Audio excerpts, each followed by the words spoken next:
ano ngayon, bago lang. Malakas ito na ano, lindol.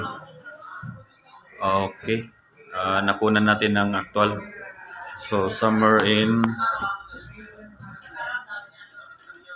Check natin. Saan banda to? Kalkas.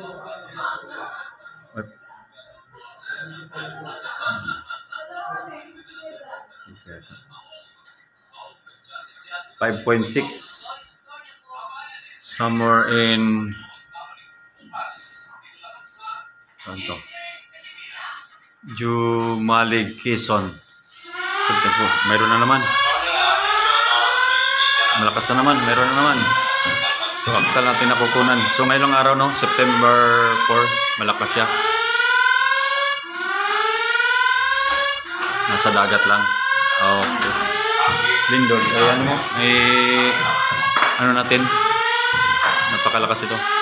Sa dagat siya. 5.6 magnitude. Dalawang beses, no? Kunan natin. Ngayon lang.